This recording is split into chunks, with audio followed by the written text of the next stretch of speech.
Hey everybody, welcome to this Board Game Life, episode number 87. This is the show about board games, anything else we want to talk about. This episode is going to be all about the best games of 2024, according to myself and my good buddy Mark, with the barking dogs. Of course, the UPS guy is showing up right now with a box of games. Hello, Kickstarter. I've been waiting all day.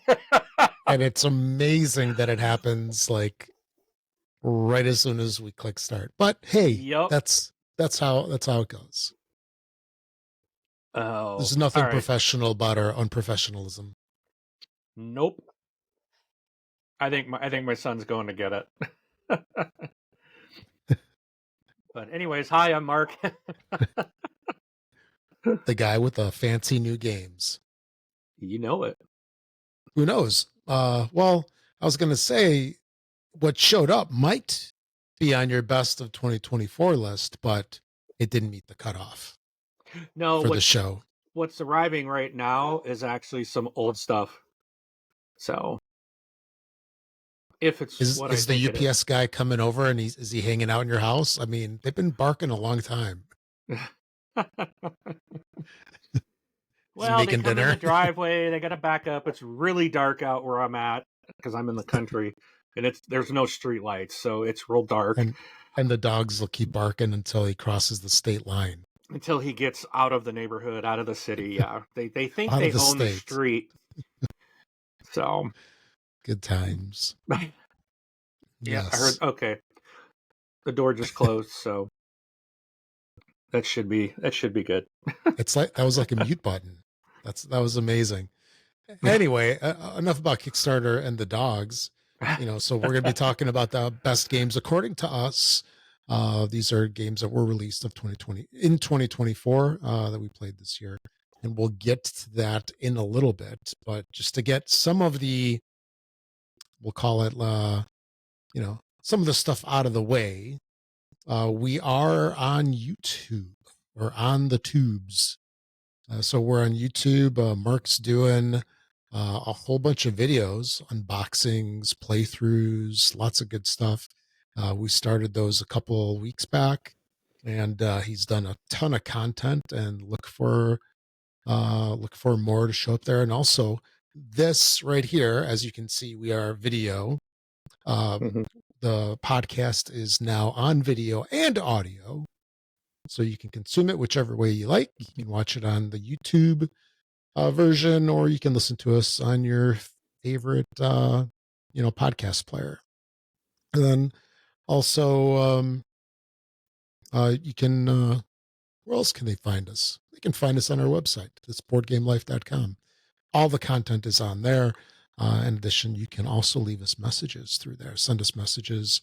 We've got a voicemail, a little widget on there, so you can send us a recording, or you can, I guess, do it on your phone as well. Just email it to us, contact@thisboardgamelife, and find us on BGG.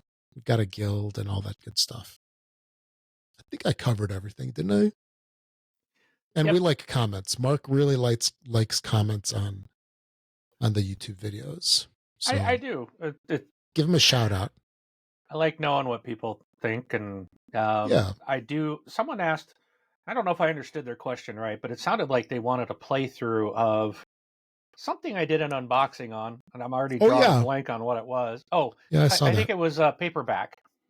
So I'm hoping to this weekend actually do like there is a solo for it, so I'll probably run through a solo version of paperback. The new deluxe, was it the 15th anniversary, I think, deluxe edition, anniversary edition, whatever it's called. So I'll probably bust that out and try to do a playthrough there. And also a friend of mine from my gaming group here in town, he was part of the Cardboard Kingdom, and him and his buddy that were kind of started that channel, they were doing playthroughs and recording those. And his buddy moved away, and he hasn't been able to do that. So I was talking with him, and he wants to come on and join us and start doing some playthroughs. So we're going to do our first one this Thursday night. And I don't know what we're playing yet, but I'll see him tomorrow night at game night, and we'll probably figure out what we're going to play. But we should have a kind of a new kind of a playthrough with Nick and I playing something. We might be bringing people in from our game group to join us for larger groups, but that's something that you're gonna be able to see. And I don't have a timeline on it because he's going to be the one to with all the equipment, and he's going to do all the editing and everything on those. So I'm looking forward to having Nick join our team and join me for some playthroughs. So look, you'll have that to look forward to as well. Okay, excellent. So speaking of games, what have you been playing lately? Well, what did I get to the table? So I've got to, well, let me double check this. I got some really, really fun games in the last couple of weeks. I can't remember if I mentioned this one before. I think I did, but Stamp Swap. I played this a couple of times now. I really like this game. This is from Stonemaier Games. Okay. And it's not a heavy game. It seems like a lot of Stonemaier, at least my kind of experience with Stonemaier, is like a lot of their stuff is kind of heavier, medium weight to heavy. I think this is a very medium light to medium game. And it's very simple to pick up, but I really enjoyed this a lot. It was more fun than I expected it to be. I kind of stayed away from this for a while because it really didn't sound too interesting. And then I don't remember why I picked it up. I ended up getting it. I don't know. It was a moment of I needed something to buy. I don't know. I don't remember if it was on sale. I don't remember. But it doesn't need to be on sale for us to buy games. That's true. But I ended up picking it up, and I really do enjoy the game. Really like it a lot. So that's Stamp Swap. Yeah, that was one of the hot titles from Gen Con. I remember that. And I see why. Right it's good. Played some more Love Letter. That has become, and it's funny, like this is a game that's been around for a long time. Yes. And like my game group, like everyone that has played it's like hasn't played it before. And it has become very quickly, like within the first session, first time we played it, has become one of those, it's like everyone wants to play it again. They really do enjoy this game. So nice. Got more Love Letter in. Got to play. Oh, sorry, go ahead. Funny little tidbit on that one. We, meaning this Board Game Life, we were one of the first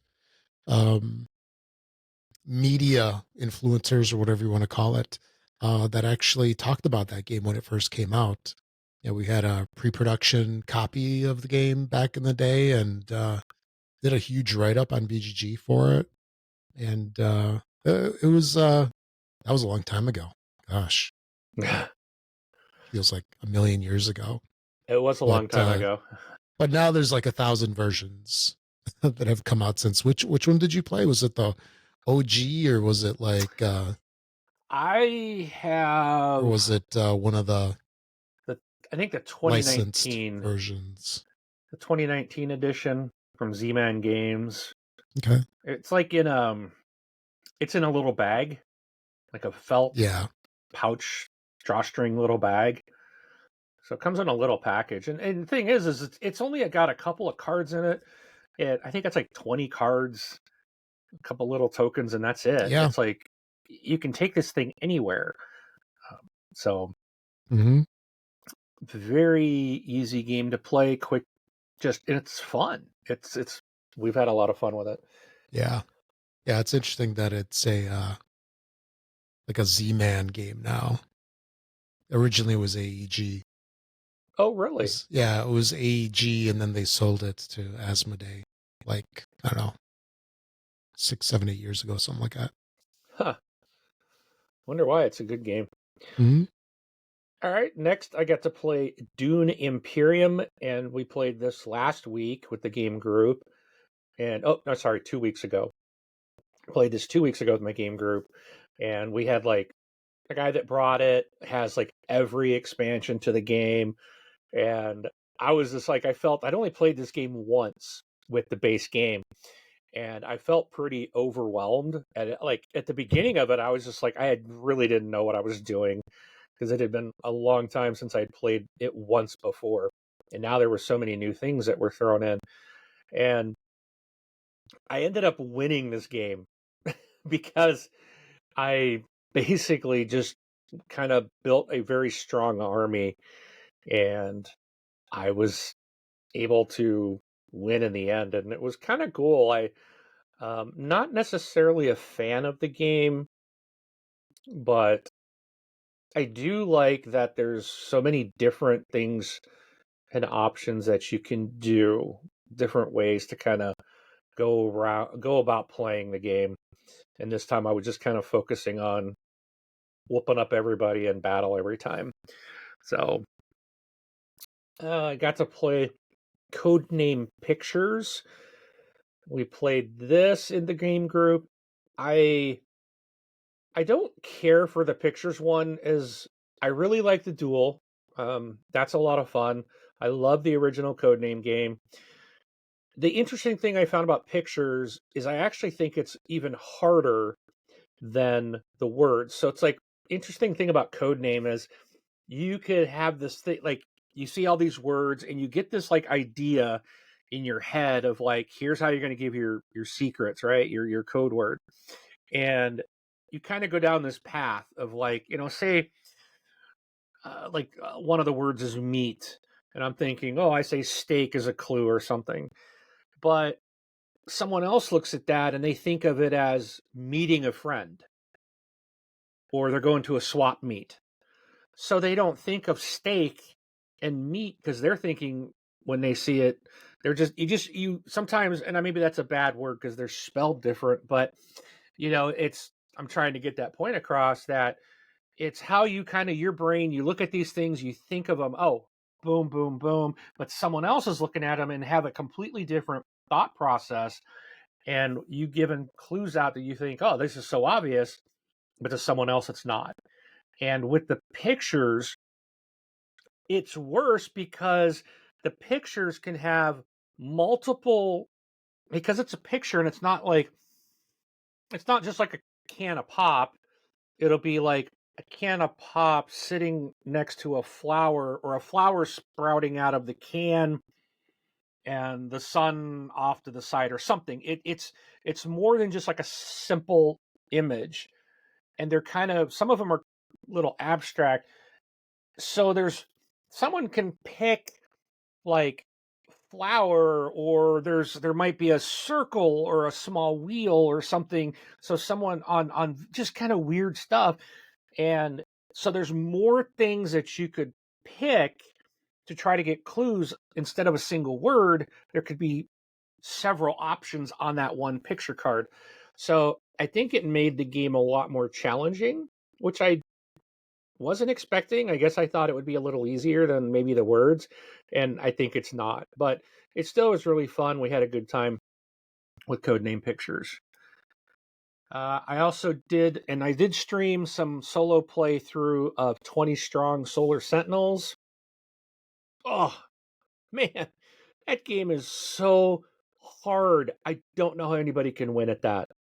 I know, right? I you've got the 20 Strong system, right, Rob? I think I don't. I've got Solar Sentinels, which is the base, Right. and I think I don't have what Lamachus or whatever it's called. Because there's three Yeah. of them, right?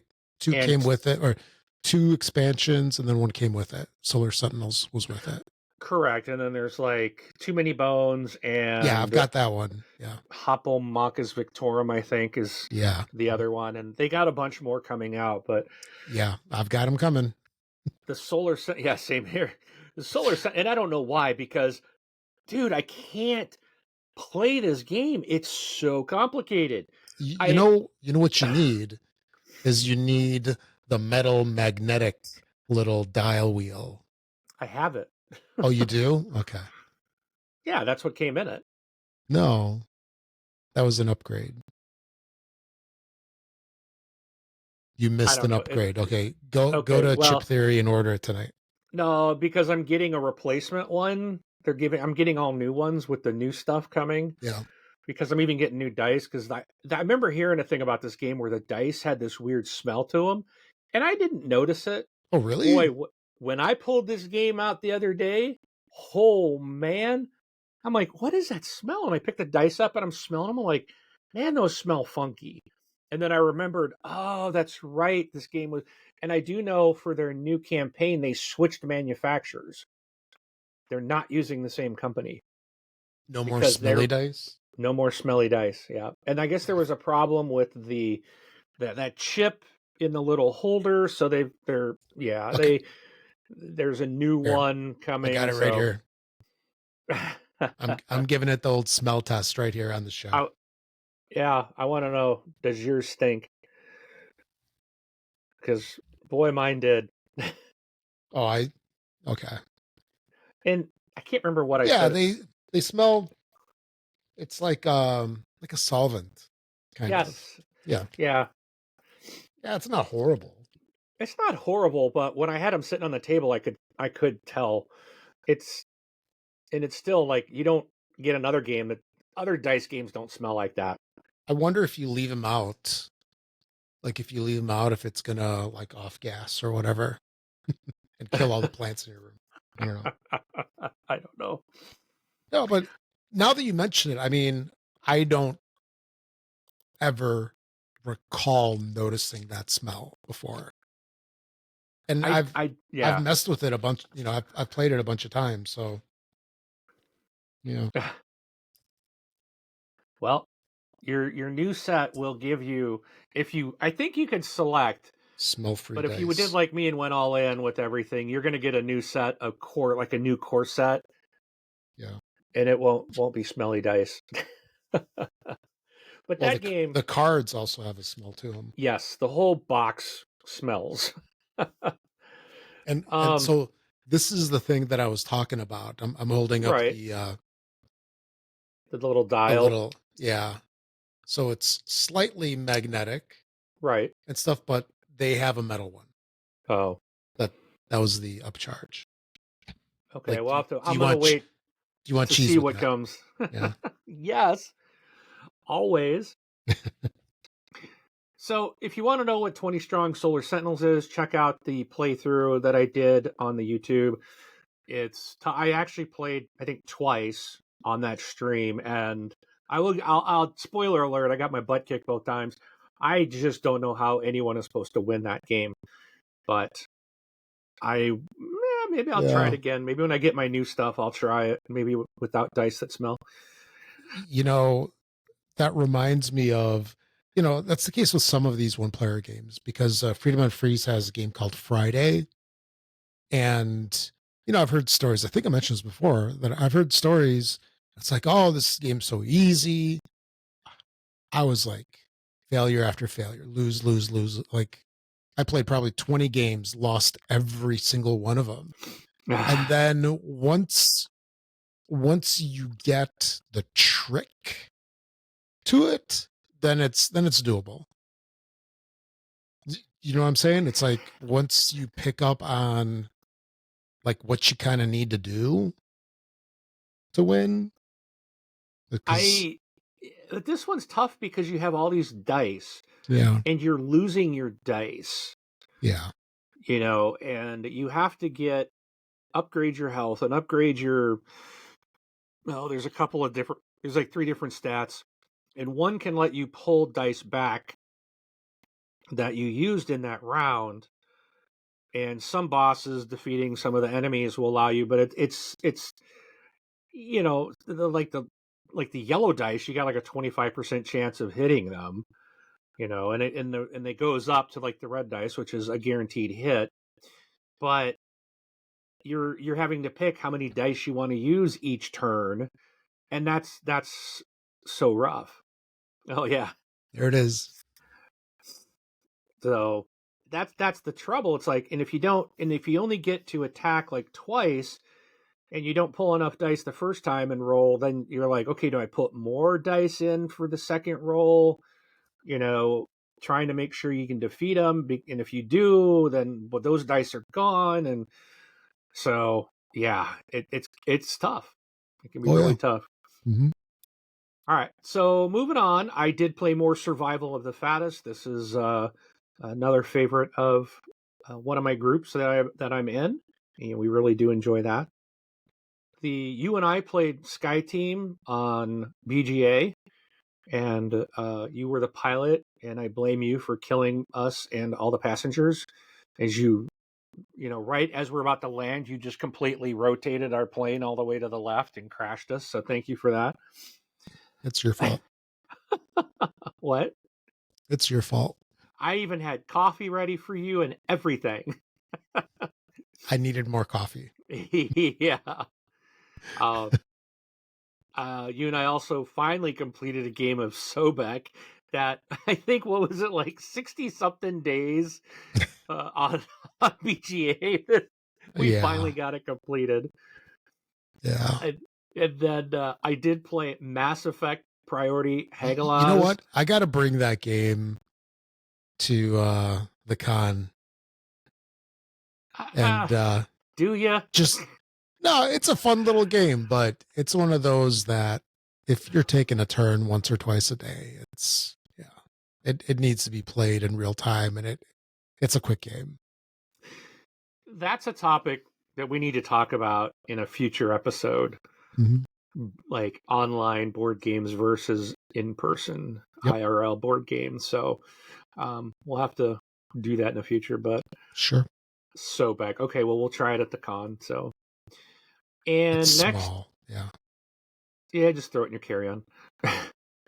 Mass Effect Priority Hagalaz. I also did a playthrough of this on the YouTube, so you can check that out. And I did get to play this with my group. And this was, everyone really enjoyed this. This is a really, if you like the Mass Effect video game, the kind of overall, so I'm giving some of my thoughts, but also some of those that were at the table that day that we played. We did go through 3 missions. Well, we got to like 2.5. We got halfway through the third one, and the store was basically, we had to quit. And we were about halfway through the final mission, but the kind of the comments, I really like it. I think the game is really fun. It is challenging. It does make you kind of think of how you want to manage your character and your moves and what you're going to do. It's a dice roller, and the very first player on each round rolls all the dice. You start with 12. You roll them all. You end up taking 3 out. And as you're going around with the 4 players, each player has less dice to roll and to use. And finally, like the last player they get the last 3 dice. So it becomes more of a challenge of for that last player. But then whoever goes last goes first to the very next round. So they do get 2 turns in a row. So it's a neat mechanic. It's a neat how it works. And I think the game, it really does. It was exciting. We just had fun with this, and everyone was a Mass Effect fan at the table. And it was just like they thought it was a really great translation of a video game to a board game. And a lot of times that doesn't happen. So Mass Effect, the board game, Priority Hagalaz. Again, I did an unboxing and I did a playthrough. And if you want to see it, check it out on our YouTube channel. You can get an idea of what it is, how it plays before you go and get it. And again, this game was like $50. And that was another thing that the group couldn't believe, was like the game is very high quality, and they couldn't believe that it was just $50. And I was the same way. I'm like, nowadays it seems like games cost, if it's not $80, then it's, no good. It seems like so many games are so high priced that this one came in at that price, and I was like, that was good. So, and now with the sales and holidays, you might be able to even find it cheaper than that, because that was right at release. Next, I also played Dorfromantik Sakura. This I have also unboxed and done a playthrough on the YouTube. If you are familiar with if you're familiar with the original Dorfromantik, this is the same game essentially, but it is the Japanese countryside, if you will. Yeah. So some of the stuff's changed where instead of fields of hay, it's rice fields and cherry blossom fields and things like that. You have roads instead of trains. You still have rivers, and there's still villages and things like that you're building. And it's the same concept, but there's more things that you will unlock throughout the game, and there are things that aren't in the first game, but you don't have to have the first one. This is not an expansion, it's a standalone Very nice. Yeah. game. And I like I said, I did some playthrough of this. I love it. I've played now I think 6 games of it solo, and it's a relaxing game, which I really like. And once you understand what you're doing, you can run through in about 30 minutes. I think I was running average for one game. And they'll probably get a little longer as you go because you're going to get more stuff, more tiles, more things to come into the game. But it is a relaxing, and it's a campaign game where you're scoring, you're trying to score as much as you can each time you play. And then based on your score, you have this big campaign map. Based on how much you scored, you get to make a couple of check marks off on your campaign map. And at certain points, you're unlocking box 1, box 2, box 3. And there's like 6 boxes in the game, and you're going to be getting new things that will, add into future games that allow you to increase your score even more. And it's a fantastic, fantastic game. I really love it. And then the last thing I played, I didn't do a full playthrough, but I set up Arc Nova on the other night, last night, and I was trying to learn how to play it because we're going to play it tomorrow night in my game group. We're going to be playing Arc Nova, and I have not played that one, so I watched a lot of playthroughs, and I'm like, I better set this up because I have it. I just haven't got to the table yet, and I was just sitting here kind of playing, trying to learn it, and it seems overwhelming. There's a lot there. Um, I I think I've got it pretty much kind of figured out. It seems like the movement and all that stuff seems pretty easy. The game looks overwhelming with all the cards, and I think the cards is going to be the real challenge. But I'm looking forward. I'll be playing with some people who have played it before, and I'll get an additional knowledge and how to play on that tomorrow. So I'm really looking forward to some more Arc Nova. But I did kind of do a dry run, not a full game, because for some reason that was going to take me about 12 hours. I was at it for Yeah. 2 hours, and it was like my conservation didn't move at all, and I had moved my appeal track for the 2 characters I was playing as a minimum. I'm just doing 2, and that was moving a little bit. But I'm like, this game goes until these 2 cross. The other side I hadn't even moved, so I'm like, we're not going to sit here for 8 hours trying to figure it out. But so I played for like 2 hours just trying to, and the big thing was, okay, draw these cards. I'm like, I have no idea what these cards mean. So I think Rob, you told me earlier, playing it more will you'll get to know what it is you need and how they work and Yeah. what you want to keep and what you want to work on. And so I'm looking forward to playing this tomorrow and playing a full game. Nice. So, but that's what I did this week. What about you? So I played a game of Ancient Knowledge in preparation for us playing Ancient Knowledge. And by the way, I am going to kick your butt. It's already happening. Yeah, It's already happening. it is. It's yeah. This game specifically will come up when we talk about the in real life compared to digital versions. Gotcha. Because boy, I am having a complete opposite experience. Love the game in real life. I am not enjoying it at all. VGA. Because you're like minus 57 points. Oh, it's brutal. Because you're losing all your knowledge. I am losing everything. So. Yeah, oh well. If I remember right, last time I saw you were you had like 15 knowledge that you just have lost. Go by the wayside. Yep. And what has 2 thumbs and has 0? This guy. That guy. Anyway, congrats. Yeah, it's a fun game. It's been a while since I did anything by Yellow, so that was fun. And then also I got in a copy of Kabuto Sumo Samurai Slam. Yeah. Kabuto Sumo Sakura Slam. I'm sorry. Yes. That's what I get for putting KSSL or K. Man, I even did that wrong. It should be KSSS. I don't even. The L was slam. Nice. Spelling's hard.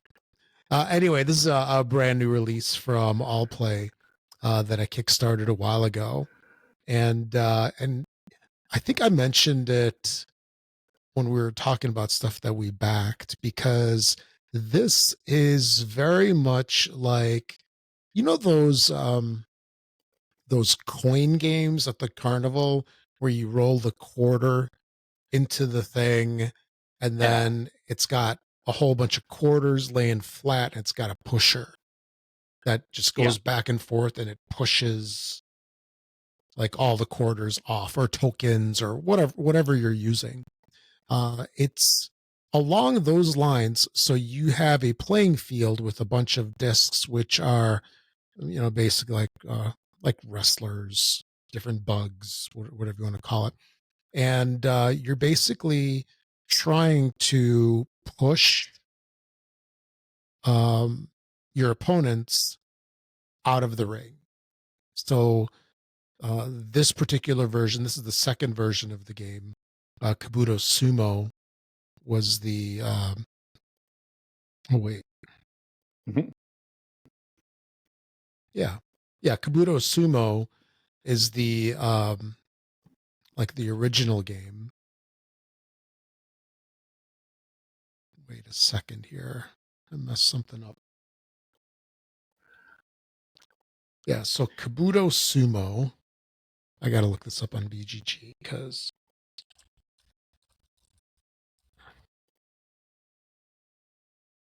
Kabuto Sumo is the original. And then Sakura Slam is an add-on.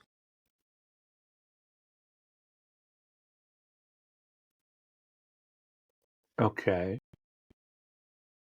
Did you buy an add-on for a game you don't have? No. I'm looking at the box. There's like a little box. I was thinking I confused the names. But anyway, so Kabuto Sumo Sakura Slam is basically just like that. It's like a wrestling game that you're pushing the discs and your opponents out of the area, and each one has each player has like their own little we'll call it like special power. Like one of the wrestlers has this this wooden piece that goes on one of the four corners of the ring, and its effect that gets triggered is you get to rotate this ring, or I'm sorry, this piece around that corner piece, and then anything you knock out, you basically take. And then you play the game until either you run out of pieces, and that's when you kind of lose, or you push your opponent out of the ring. So it's a fun little game. It's very interesting.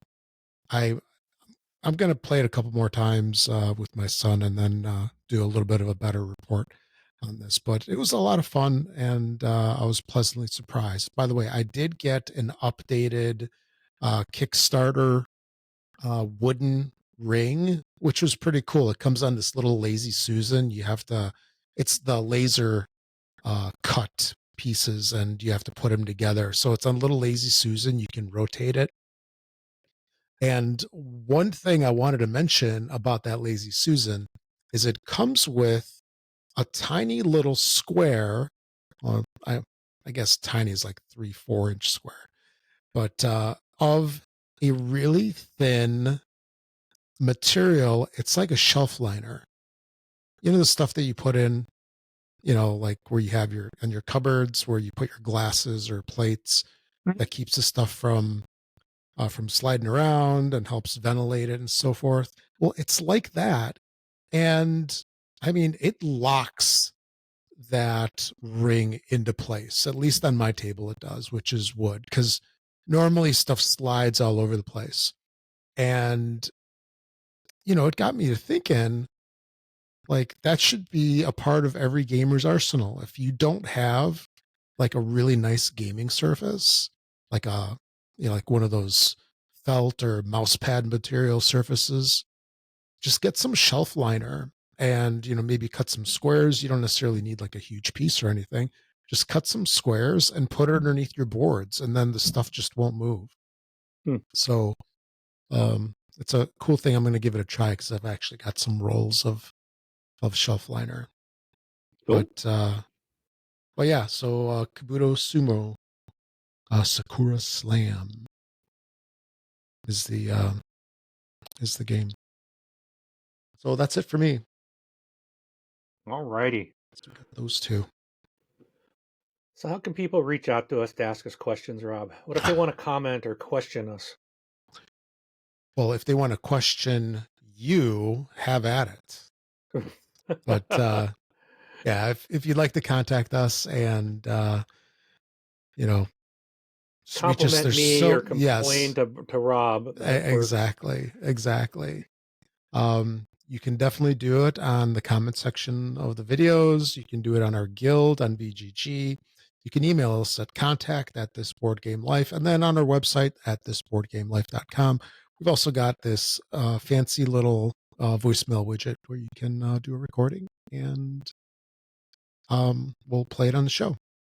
Now, are you monitoring that mailbox? Because yes, I don't have access to it. So yes. So you have to send stuff to me or make sure. It'd be a good question. Well, I'm not sure how we get a voicemail into this. No, with the way we have this set up, but it emails. It emails. No, but I meant. Oh, I know how we do it. Yeah, so you got to let me know so I can edit in the voicemails. Yes. Okay. So moving on from that, we got a little bit of news that we want to cover. Just interesting things that have happened in the last 2 weeks. That is true. We do. Yeah. So the first thing I've got is that ex-Elf Creek games designer is trying to save one of the floundering company's Kickstarter projects that has basically gone silent for a long time. So former head of game development at struggling Kickstarter board game specialist Elf Creek Games is working to save one of his unfulfilled projects through his new publishing house. So Paul Solomon, who's the designer of Elf Creek's Honey Buzz and recent Stonemaier Games title Stamp Swap. Yes. Yep. Oh, dude. He did Honey Buzz? Okay. I got to check out Honey Buzz now because I love Stamp Swap. I got to go check out Honey Buzz. All right. There's another one I got to buy. So he left Elf Creek at the end of September. And it looks like he was owed an enormous of life-changing amount of money, it says. And basically, the only member of that company left is the founder.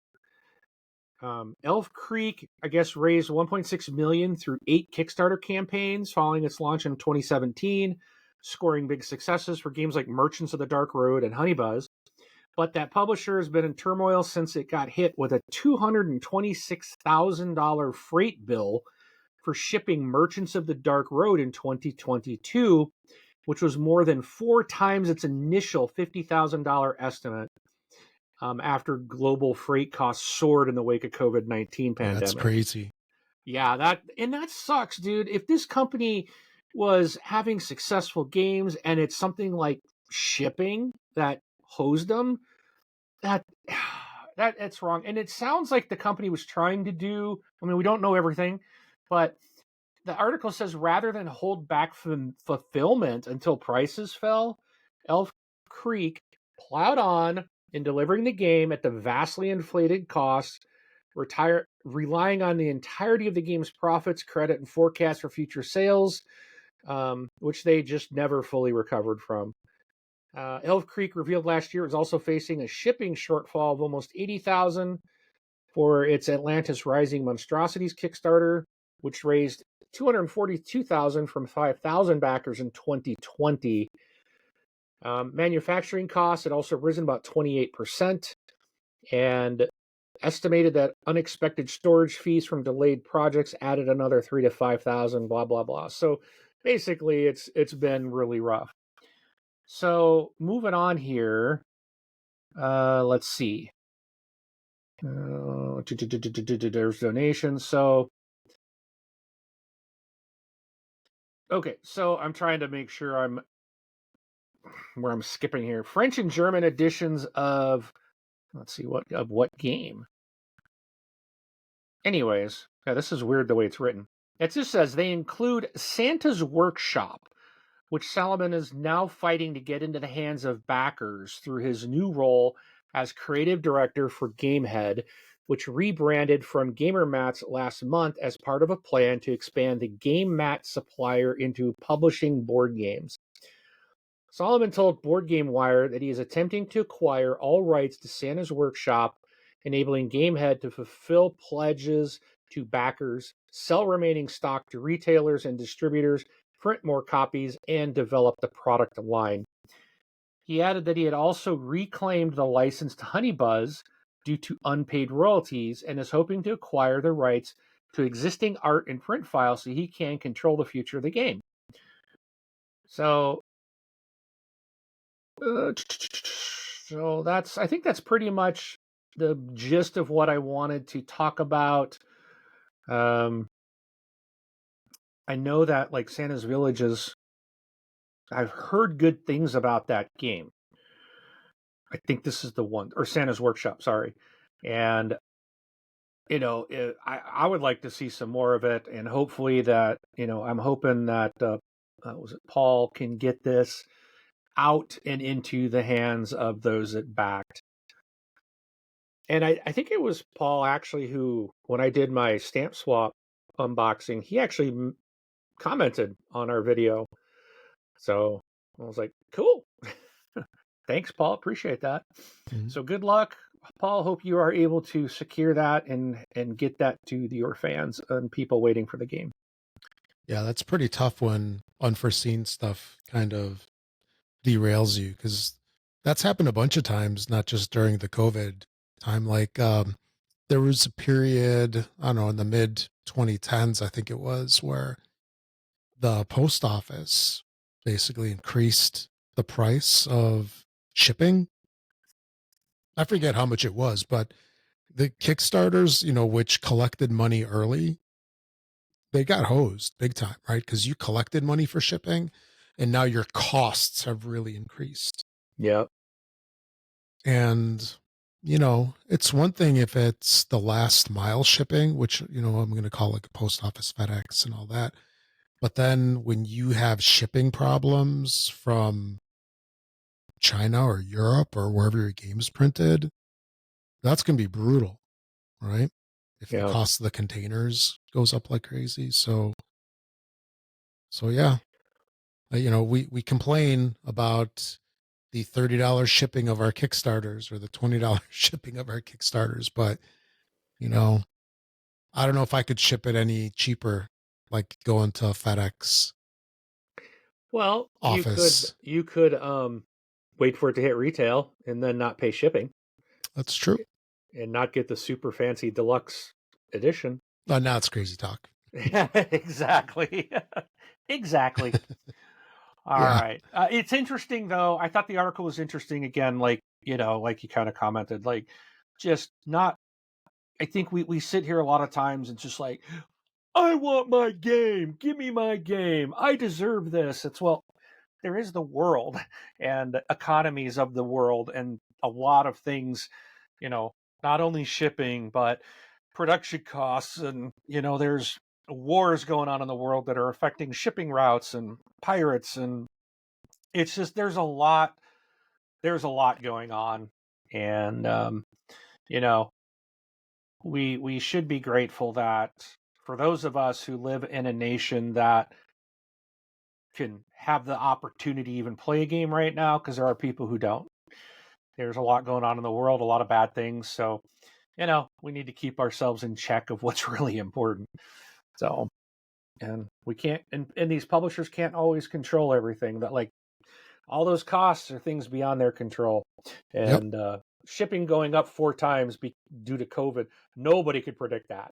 So that wasn't anything the publisher, had any forethought. Nobody had ever seen anything like that. So no, wasn't their fault. Yeah, and I really appreciate other people, trying to step in to make things happen, because I had that happen with I backed a game from Minion Games, and then the owner passed away, and company came in and they helped fulfill it, which they didn't have to do, and so this is definitely greatly appreciated, I'm sure, by everybody. Absolutely. Okay. All right. So my next one is, this might get a little political, but I found this really strange, really, really interesting. But Facebook has banned ads for a Kickstarter from a small historical board game publisher, Fort Circle Games, for the second time this year. This time claiming its game about the history of the U.S. Supreme Court is a sensitive social issue. Fort Circle previously faced a shortfall of up to $60,000 for its Kickstarter for Votes for Women. Its critically acclaimed card-driven wargame about the fight for women's suffrage in the U.S., when Facebook repeatedly pulled ads for its campaign in January. Facebook eventually admitted those ads had been removed in error and restored the campaign. Although Fort Circle founder Kevin Bertman said at the time the unbanning after several weeks of fighting came too late to benefit the Kickstarter campaign. Despite apologizing for its error, Facebook is now rejecting ads for the Fort Circle's current Kickstarter campaign for First Monday in October, which sees players recreating the history of the U.S. Supreme Court between 1789 and 2010. Bertram told Bertram told Board Game Wire the publisher is facing an identical situation to its Votes for Women campaign, with ads making it through an initial screening and running for a day or two before being removed by Facebook. He added that he requested a review of the situation when he was notified of the issue on Thanksgiving, but said the review has since been denied. Facebook's erroneous removal of ads for Votes for Women were flagged because they either mentioned a politician or were about sensitive social issues, which quote, could influence how people vote and may impact the outcome of an election or pending legislation, end quote. It's a freaking board game, people. So Board Game Wire has approached Facebook owner Meta to clarify its decision to remove the ads, but is yet to receive a response. Now, First Monday in October, designed by Talia Rosen and developed by Twilight Struggle co-designer Jason Matthews, tasks players with competing to score points by advocating for the winning side of cases decided by the Supreme Court and by shaping the judicial philosophy of the court to align with their hidden objectives. The most recent case detailed in the game, Prince versus USA, dealt with whether demanding state and local law enforcement officers to conduct background checks on prospective handgun purchasers violated the U.S. Constitution. That case was decided more than 27 years ago in 1997. So, there's more here, but it's just, social media is everywhere in the world, and I think this is such a bad thing that, and I'm not, this Facebook is in the article, but there's other social media sites that do and are doing the same type of thing. And I think it's bad for these companies to just throw out these algorithms and not really realize the impact they could have. This is a board game. This is not anything that's going to change someone's political beliefs. It's a board game about history. Same with Votes for Women. This should not be something that is blocked by a social media company. And I think it's ridiculous that they have that kind of power to just hurt companies like this for really no valid reason. I just don't see a valid reason for this, Rob. I don't know. Yeah. What are your thoughts?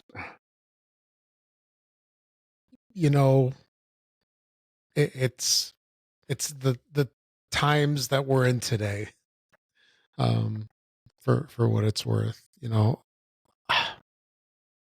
everybody's too sensitive.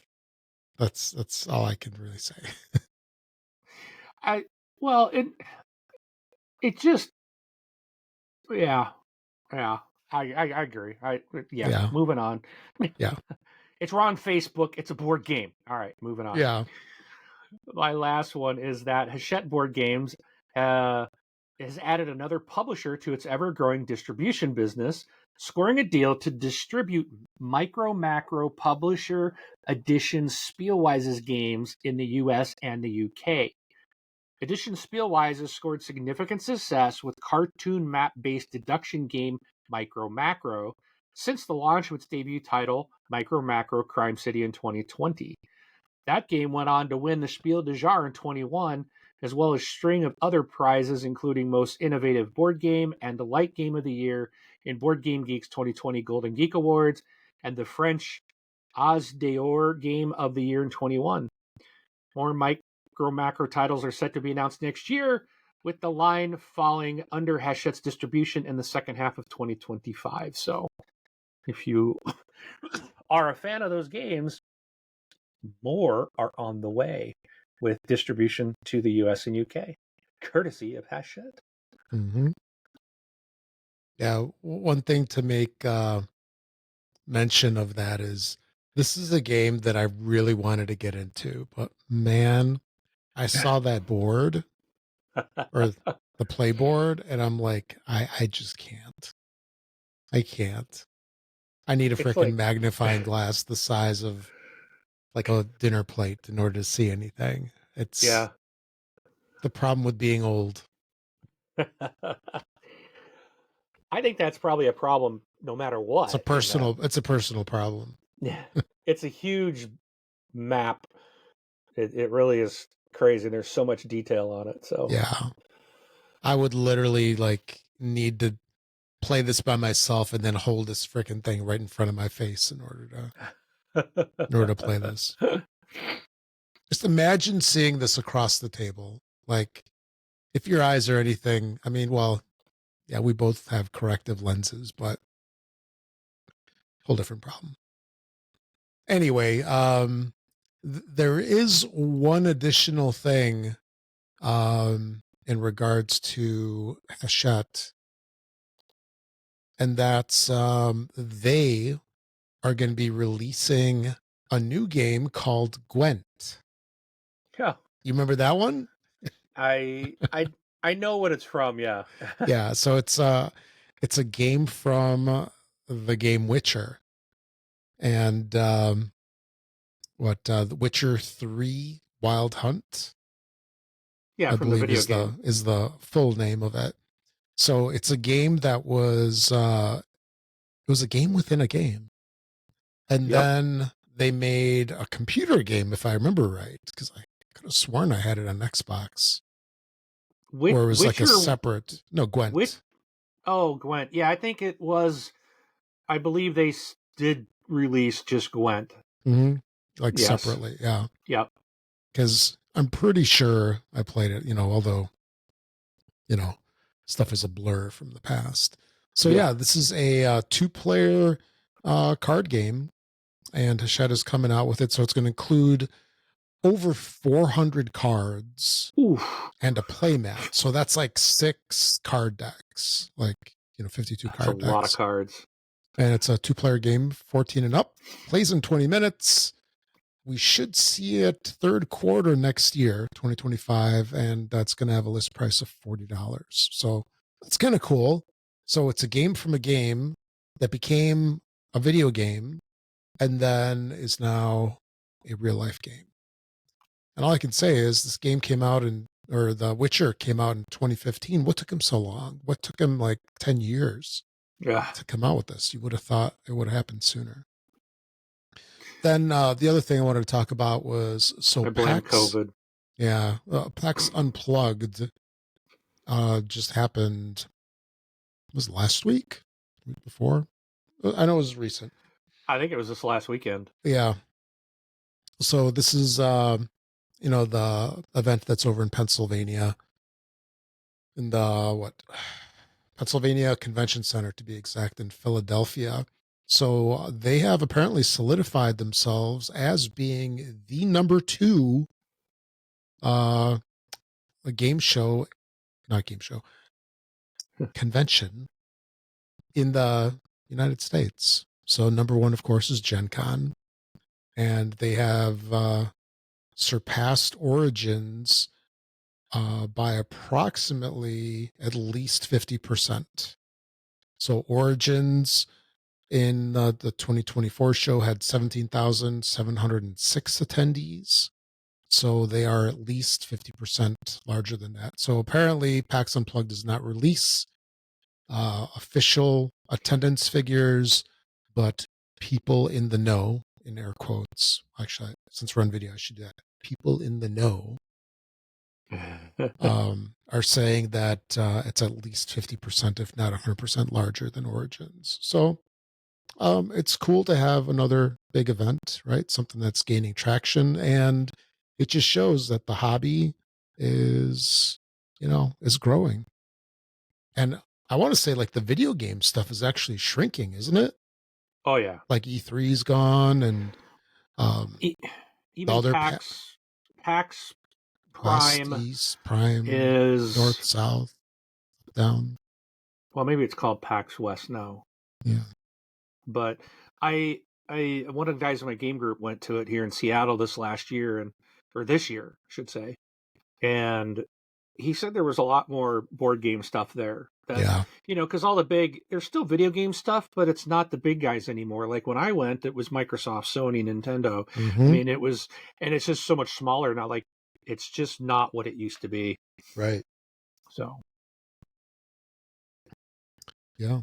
And for the record, Gen Con had 71,000 unique attendees in 2024. So they got a little ways to go. But you figure that they're about up to maybe half Gen Con. But Gen Con's a little bit of everything. Right? You know, you got your cosplay people, you got your, role playing, board gamers, you got LARPers. Everything is there. Yeah, yeah. So, but for PAX Unplugged only started in 2017. So yeah, I would say that's really good considering the pandemic hit and killed everything. That I shouldn't have said it that way, I guess, impacted a lot of attendance in these shows.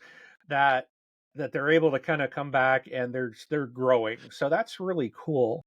I'm glad to see that. And I did see a video I was telling you earlier of someone attending PAX. Now they did go on the last day. Yeah. But I was like, man, look at the amount of space between the booths. Look how much room there is to walk around. And I was just like, oh, I wish that Gen Con had more room. It's just there's so many people trying to cut down these.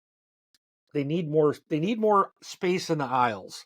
They really do. Mm-hmm. But again, it was probably really packed. Yeah. On day one, probably just like a Gen Con. So. And they had 400 exhibitors. That's which is pretty good too, yeah. Compared to 326 at Origins. And yeah, very cool. So maybe we'll have to hit pictures that I'm seeing in that article. They're just as crowded. So must have been the last day that because there's those aisles are just as packed. Oh. Maybe they removed half the people with AI. There you go. So anyway, All right. So I think that's about it for the news. So let's kind of hit it here with our top games of 2024. Woo, woo, woo, woo. Yeah. So we'll start off, and we're kind of doing this in order, right? So, I'm 10 going down to 1. So 1 10 is to 1. favorite. Yep. Okay. Yeah. Yeah, that's what I got. Okay. So here, I'll get going with my number 10. And my number 10 is Civolution. So this is one of the games that Stefan Feld came out with this year. And it is labeled as being his like meatiest, heaviest game that he's ever come up with. So this is the designer that tends to do a lot of point salad. That's the term that they came up with, style games. And this game definitely follows that vein, and it is like a point salad bar. So it's that's how big it is. There's like over 20 resources, over 20 action spaces. It's all the stuff that I've grown to love about Stefan Feld games. So very interesting. I'm definitely looking forward to getting this played more. It's a long game, very long game. How about you? What's your number 10? My number 10, and the only reason it's a 10 is because it's not a brand new game. And it's one I mentioned earlier, but it's Dorfromantik Sakura. This is like I said earlier, the standalone successor to the Spiel des Jahres 2023 Dorfromantik, the board game. This game, I really love it, but I didn't want to put it higher because everything else on this list is something new. And this was just like more of what we already had last year, just in a new environment where this takes you to the landscapes of Japan, new challenges. And Sakura is the Japanese word for cherry blossom. So it's really Dorfromantik cherry blossom, if you know. But this the cherry blossoms play a part in the game. You're getting lots of other surprises in this that expand, I guess, from the original. But I really, really love Dorfromantik, and I've really enjoyed what this game has brought. But so it makes my top 10 of the year. But again, it's 10 only because it wasn't a brand new game, so to speak. It's built off something else, Mm-hmm. But it's good. Okay, my number 9 is Captain Flip. This is a game that we played at Gen Con, and it's a fun little game. It's a fun light game. Yeah, I'll just leave it at that. This one was one that got bumped. It was here. I was surprised how many games that came out this year that I actually got to play. And again, our lists are the games that came out this year that we've played. So it's not our favorites that we play this year. It's those that were released this year that we got to play. So, and I do like Captain Flip, but I got to give it an honorable mention. I agree. This is a really fun game, very light, but it's fun. I like what they did with it, and it's interesting how with this game it seems very simple, but like the tension ranks up as you get near the end of the game, and it's like, ooh, do I flip this tile, or because then you don't know what's going to happen. It can completely change your score and what's going on your board. So I think that's really really neat for such a simple game. Okay. All right. My number 9 is Draft and Write Records. This is from Inside Up Games. This is a really neat flip and write. They call it draft and write records. You're not flipping cards. You are drafting cards. So you get cards in your hand. You're drafting one. You're handing them you're rotating them around the table. And then, you're going to eventually end up with these cards, and then you're going to you're going to pick one of the cards, you're going to mark it down on your sheet, and as you're going along, you can try to build up bonuses. And instead of just marking one thing, by the end of the game, you might draw one card, and it's like, I'm doing this, which unlocks that one. Oh, it gives me these two bonuses, and you're trying to chain things together to make the most of scoring points with this band that you're creating and traveling around and doing different shows. And it's really cool. I really liked this one. I think it encompassed the idea of like what it's like to put your band together, get the roadies, go on the road, doing shows, doing like different events, and just better than like probably any other game that I've kind of seen in the genre. I think they did a really great job with this, and I really, really do love Draft and Write Records. Okay. My number 8 is Through the Desert. So this came out just recently in a reprint from, I believe it was All Play, and it's a fun little game. You got camels, desert, oases, caravans, all the good stuff that Reiner Knizia put into this game in a much smaller form factor. So definitely a fun little game, an oldie but a goodie. So that's the new reprint from Through the Desert. Cool. All right, my number 8 is a new game from All Play that we both got this year, and that's River Valley Glassworks. This this probably deserves to be a little higher, but this one's at 8. I really do enjoy the game. The components are outstanding. It is a real fun game to play, and it's good for, I think, all gamer types. It is a lighter weight game, a short, you can play in about 30 minutes, and it's fun. I like the gems. It's that, it has that tactile feel. It's a bag builder with nice components, and you either get the like acrylic or the glass tiles, and it's just, yeah, it's fun. I like the way the game plays, and I think the artwork is really nice. Andrew Bosley did the art, and it's just a fantastic looking game and fun to play. My number 7. You're messing me up with all of these Roman numerals here. So my number 7 game is Plum Island Horror. So this is a game from GMT, of all places, designed by Herman Luttman. And it's okay, so what is GMT known for? War games, tactical games, strategy games. Instead, they have basically like a card-driven horror zombie game that's got a lot of humor in it. It's as a pleasant surprise. So and I have to basically say that the humor on this game is fantastic.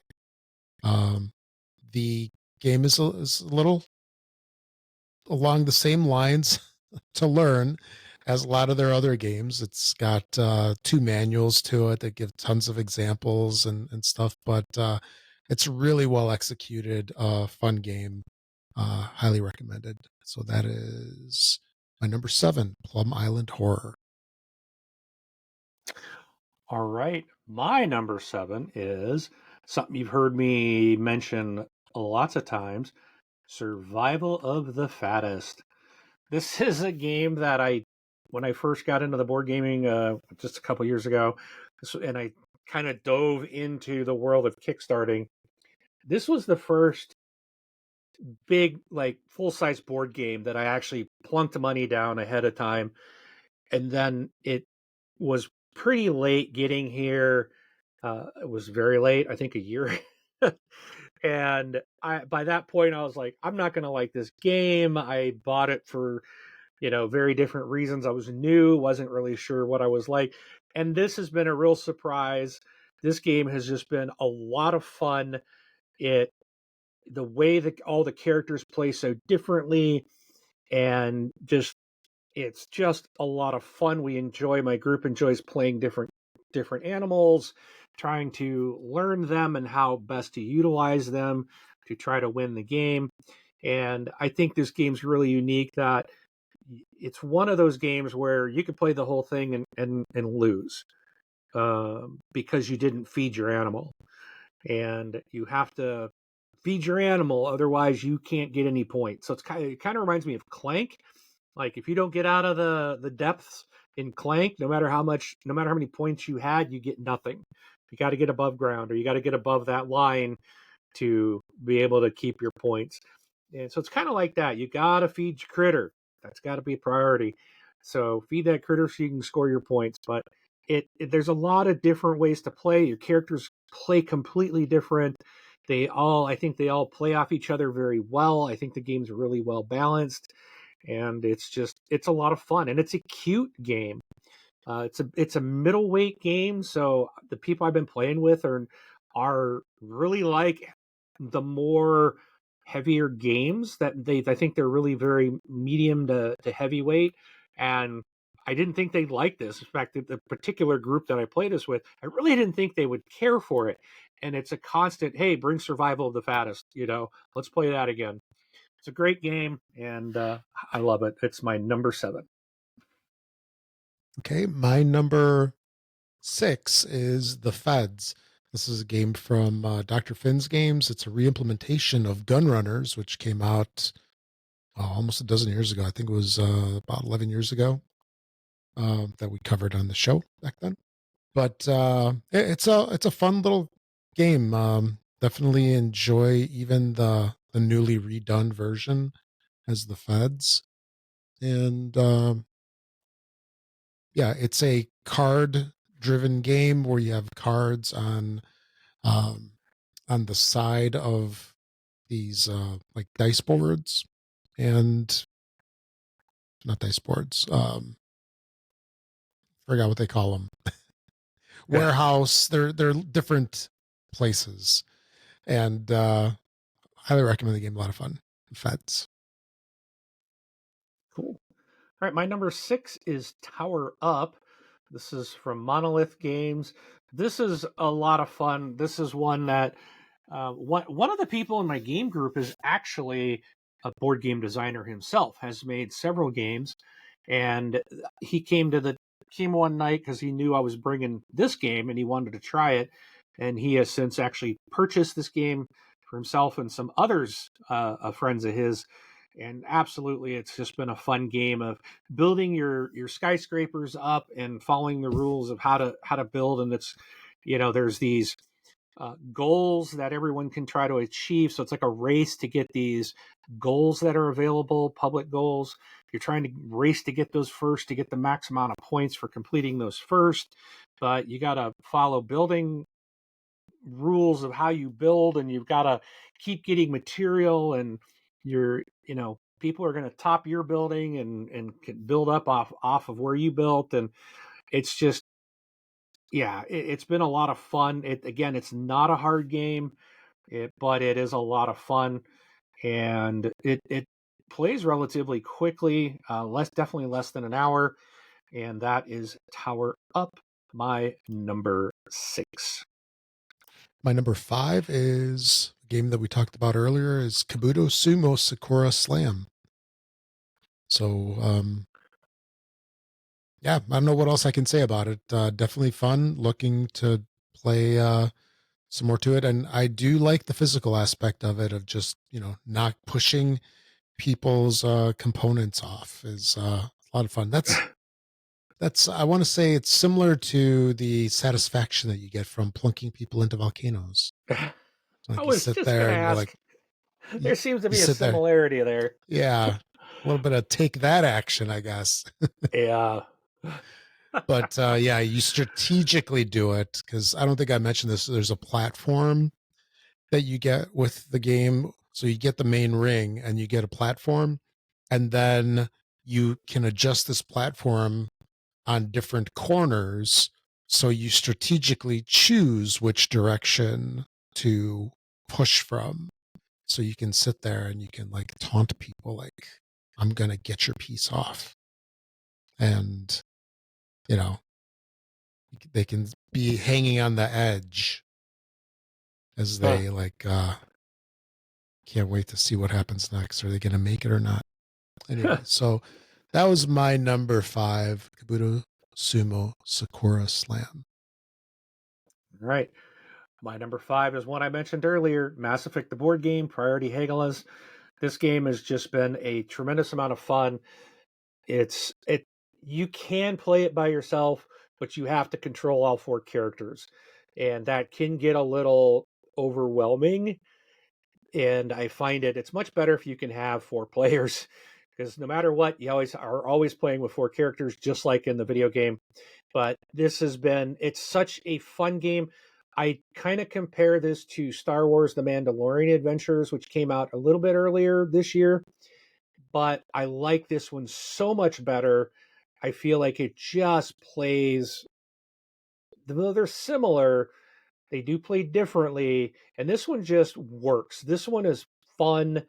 I love that the way they've been able to kind of capture the skill abilities and how they play in the game. Garrus is there as your sniper. You can have Rex come in and he's your melee guy, and you can level your guys up to unlock skills, and it just makes your characters makes them stronger and more capable for the increasingly harder missions that will follow. And it's just it's fantastic. You can do loyalty missions for 2 of your 3 people that you take on the mission with you, and they will, if you are successful there, they will each, that one person that you did the loyalty mission will have a special skill unlock for them. So it's a way to just try to maximize your team's efficiency. So when you get to that final mission, which will be brutal, that you can complete it successfully. So awesome. Mass Effect board game, Priority Hagalaz, is my number 5. My number 4 is Let's Go to Japan. So this is a game from AEG. It came out earlier this year. It was on Kickstarter, and it's about having a fun trip to Japan. It's like, it's just interesting when you hear like what these games are. But yeah, you're visiting Japan, and I got the Kickstarter version, which came with these nice bowls, actually ceramic bowls, which kind of like up the gaming goodness. Yeah, there you go. I was going to show you something while I was waiting for someone to show up to record tonight. I was boxing some things up because what came in the mail today were some upgraded components for my Let's Go to Japan game. And one of the things is these it's like a little printed the wild token. It's not a piece of cardboard anymore. And it's actually got like cutouts, so it's like a 3-dimensional, it's hard to see on the camera I suppose, but it's like a 3-dimensional wild token. And then whoops, my little, what does it, go for a walk, I think, is one of the options you can do. Instead of the little, I've got the little like plastic little dude here. So it's a nice plastic piece. And I got some upgrades for each of the, it was weird about this pack was, I guess I didn't realize it, sometimes these upgrades that you get, they don't upgrade everything. They don't give you everything you need, but in the players themselves, you know how you get like the big tokens and then the small tokens that they look just the same. Mm-hmm. Well, I got big. So I got a colored. I got these. Oh, you got the same thing? No, these are like wood. Oh, yours are wooden. Okay, mine are like plastic. They came with the deluxe. Yeah. So you got the acrylic. So the character, so like instead of a little orange tile, I get this plastic orange little smiley face. Yeah. And it's colored for each player, so that was updated. But the And then I got what if you're happy and sad. So these are those are kind of cool looking. But what I find weird is that this makes for a great audio podcast, by the way. It does make for a great audio podcast. I'm showing the sample, so I apologize. But like the small, like these, you have to have the small one and the large one, which is I forgot what this was for, the conversation piece. So I got like a big one, which I think goes on your main board for scoring. And then you have to have the small ones for your travel itinerary. And it's like, well, why didn't they make the small ones as well, just the big ones? It's like, so I've still got cardboard in here. And I need that meeple source. Come on. And I need plastic tickets. I'm still in cardboard. What's up with that? I know. But it was still cool. I love having these upgrades. Look at this thing. I don't know if you ever saw these. Oh, the bowls. Yeah. The nice ceramic bowls. Yeah. Now, do you ever use them? Yeah. It's a little annoying that I have to keep a separate box for them. All right. So there ends our video portion, right? They come in a box as big as the main game box. Oh, wow. Yeah. Those look like really nice bowls. That's quite a nice little set, but yeah. Now, is that to hold the tokens when you're playing the game? Yep. Is that what they're for? They're for cereal. Cereal. For snacks. Soup, miso soup. Yeah. You put some mochi in there. Yeah. But so that's my number 4. Let's go to Japan. All right. My number 4 is one I just got recently and was talking about it earlier, is a Stamp Swap. I really, really like this game. It's about stamp collecting, and that's why I'm like, this just doesn't sound fun, but it is. And one thing I like about this, that I've never played a game where it's like, I choose, you pick type of thing. So one of the things in this, it's stage, there's different stages you're going to go through while you're playing, and you're drawing stamps or what do they call them? Like these specialists through.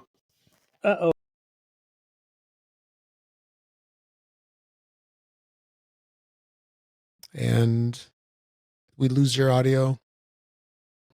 Yep. Somebody's batteries went out. That's unfortunate. So you can work, see if you can get a microphone switched out, or switch to the unit that's on the whatever PC that you have there. So yeah, Mark was talking about Stamp Swap, his number 4. You think you're going to get it switched over, Mark? I'm assuming you can hear me. He gave me a finger, but it's the one that means number 1, not that one next to it. That means something else. But yeah, so it's interesting to hear about Stamp Swap, and I heard so many good things about Stamp Swap back in. I hear something. Test. You are back live and in effect. It's gonna sound different. Yeah, it's fine. Probably. I was hoping to switch to one of the other mics, but like the software's not allowing me to do that. Yeah, don't worry about it. So you were talking. To plug that mic in, and it's sitting now in front of my monitor. That's okay. So Stamp Swap, get back on task. Stamp Swap, great game. It's like anyways, you're drafting stamps from the center pool that everyone has to pick from. So you're picking different things, and then you get to this point where you got to split all your stuff that you took into groups, and then you split, like I split my stuff, and then someone else, like the player next to you, gets to take from one of the piles that someone else has, and then whatever, like, so whoever takes one of my piles, I get to keep the other one. So it's kind of interesting where you're like, okay, I want this, but you don't want to make one pile so attractive that they take it. So you also kind of have to give away some things that you think, or you're trying to figure out how best to split your stamps so you keep what you want. And I think it's a really neat mechanic that I've never played before. But the game plays well. There's these public goals that everyone can use to try to boost your scores, and it's a lot of fun. It really is a great little game, and that's Stamp Swap, my number 4. Okay, my number 3 is River Valley Glassworks. So Mark talked about this one a little bit ago. Very fun game, and I also enjoyed winning the games on BGA when we played that as well. Whatever.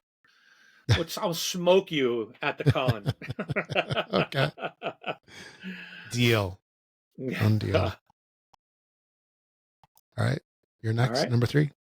So my number 3 is Wyrmspan, another Stonemaier game. So I was a big fan of Wingspan, but I think Wyrmspan it takes all the goodness of Wingspan and gets rid of kind of the annoying things, mainly the birdhouse, which I thought was a cool.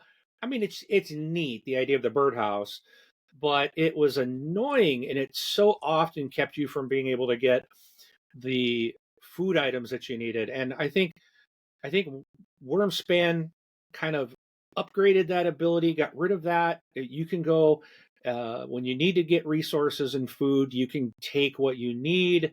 I like the way the mechanic works a lot better in Wyrmspan. There's more to the game by introducing a guild, and there's so many things to this game that I think it's a better overall game. Not to put down Wingspan, it's fantastic, but I just think Wyrmspan expands upon it and improves upon that formula and is a much better game to play. And that is my number 3, Wyrmspan. My number 2 is Draft and Write Records, which Mark talked now he's about. Catching up. Yeah, where you talked about it a little bit ago. And, this is definitely a fun game. We played so much of this on BGA that it was actually funny. Like playing the physical copy after playing, I don't know, 20 games on BGA, maybe. I don't think it was that many, but it sure felt like it. It was a lot. Yeah, easily a dozen games, probably. It is so funky to play the real deal. Yeah. I don't know if you've played it since we played it, or played the physical version since we played the online version, but you just get so used to the online version with this game. At least I did. That I struggled a little bit with the regular version, but it's a fun game. Draft and Write Records. That's my number 2. All right, my number 2 might get a flag on the play because it did release in 2024, but it's still not available in the US. So, but you and I played it, and you own it because you were smart and bought it right away. And I waited, and when I went to get it, it was all sold out at Gen Con. And you stood there waiting for me to buy it. I even pointed it out to you. That's the one where I'm like, you're like, oh, they don't have it's over there. Like, it's right there. See that big box? It's a spectacular, that whole wall of them. Yeah. Had I known that was your amazing game. Yeah, that was your spectacular vision that helped me buy it. Yeah. Yes, and then we played it. But I don't think we played it till the next day. No, we must have played it that day because we played like 2 games of it. Because you wouldn't have brought the game with you. You didn't bring games with us to Gen Con, so it was the day you bought it. But we played. Did we play it at the con, or did we? Yes. Okay. Yes, because when we finished our second gameplay of it, I stood up and I'm like, I'm gonna go buy this. And that was right as they were shutting the retail section. And then we found out later that night that they had sold out of all their copies. Yeah, they didn't have a whole ton of them. So this has been on pre-order since August, and I don't expect to get it till next year. But I think it released in Essen, and it's on its way to the States at some point. So, But this is I was just had so much fun with this game. I can't wait to get this and introduce my game group to it. Spectacular is just, it is, I mean, it's a perfectly named game. The game is spectacular. I just can't say enough good things about it. That's my number 2. So I was just looking it up online. I guess originally it was a January 2025 release, and it may have been pushed back a little bit. No! So hopefully it'll be out early. Hopefully early 2025. I think I said 2024. But yeah, so that was your number 2, right? That was. And that's my number 1. So my number 1 is Spectacular. Oh, nice. Just, dice, animals, simultaneous play. What's not to like? It's definitely a fun little game. Definitely enjoyed it. And it made my number 1 for the year. So that's Spectacular. Nice. That's really cool. My number 1 has to be Skyrise from Roxley Games. This was one I looked at, and the art, the theme didn't really appeal to me, but like it was something that I kind of wanted to try. I think it was the components. It was all these extras that like I probably wouldn't like the game if I bought the retail version, even though you're fine with it, but there. And I probably I still would have enjoyed the game, but I think it was a different experience. And I was looking at the gorgeousness, the beauty of the deluxe ultimate premium, whatever it's called, edition with the amazing, amazing buildings. Was like, I have to look at this.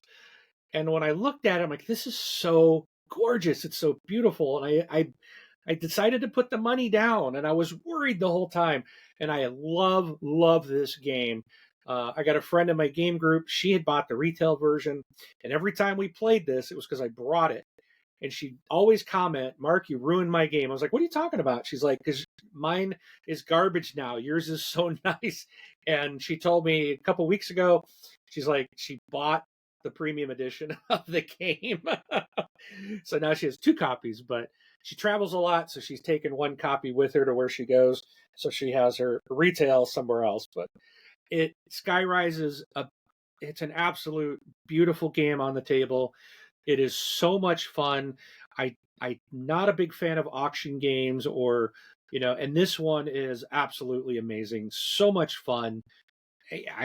I'm hoping that they put something out that we can add to this. I don't know how you would, but if they do, I'm buying it. I absolutely love Skyrise, and everyone that has played this in my groups have been just, this is awesome. It's one of those that people walk by and they stop and they're looking at it and they're like, what is this? Ooh, and shiny. It is an eye catcher. So Skyrise is my number 1 game of the year for 2024. Very nice. So there you have it, our top 10s for 2024. And so let us know. You can. I obviously, Rob copied me on all mine. So Spectacular, Draft you got and Ride, me there. River Valley. Yeah, your top 3 were things that were in. I'd already stated. So he was the copycat. Well, they just happen to be games that we play together too. True, that's true. That's why they're number 1. Yeah, exactly. Because you played them with me. That's the experience, why. Yes. So for sure. So all right. I believe that's it. That's it for this fun, exciting episode. Episode number 87. Correct. Got that correct this time. Yay! Yeah.